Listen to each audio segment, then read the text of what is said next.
नमस्कार, मी मोनिका शर्मा आणि आपण पाहत आहात लोकसेतू मराठी न्यूज चॅनल। तर चला पाहूया आजच्या बातम्यांमध्ये काय खास आहे। दोघा तरुणांच्या खदानीच्या पाण्यात बुडून मृत्यू।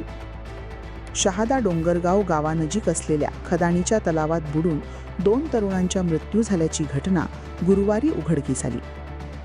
दरम्यान घटनेची माहिती मिळताच शहादा पोलिसांनी घटनास्थळी धाव घेतली। यावेळी नागरिकांचा मोठा जमाव जमला होता। मृतदेह खदानीच्या पाण्यातून बाहेर काढत शवविच्छेदनासाठी ग्रामीण रुग्णालयात आणण्यात आले। मिळालेल्या माहितीनुसार शहादा शहरातील राजरत्न दिनेश कुवर वय 17 राहणार सिद्धार्थनगर व रितेश रामेश्वर पवार वय 17 शिवाजीनगर हे दोघे तरुण डोंगरगाव तालुका शहादा गावानजीक असलेल्या दगडाच्या खदानीत असलेल्या पाण्यात पोहायला गेले असता त्यांच्या त्या पाण्यात डुबून मृत्यू झाल्याचे समजते। यावेळी मृत्यू नेमका कधी झाला हे समजू शकले नाही। मात्र दुपारी 4 वाजेच्या सुमारास मृतदेह पाण्यावर वरती तरंगताना दिसल्याने निदर्शनास आले।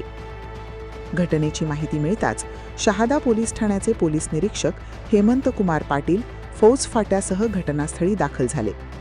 तोपर्यंत मोठ्या प्रमाणावर जमाव जमला होता।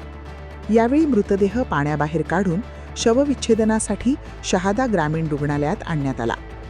यावेळी मृतांच्या नातेवाईकांनी मोठ्या प्रमाणावर गर्दी केली होती। यावेळी उपस्थित नातेवाईकांचा आक्रोश मन हेलावून टाकणारा होता।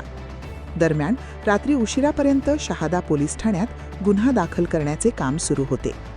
साठी एवढंच। ताज्या घडामोडी, स्थानिक बातम्या आणि महत्त्वाच्या अपडेट्स जाणून घेण्यासाठी आमच्या लोकसेतू मराठी न्यूज चॅनलला सबस्क्राइब करा। धन्यवाद।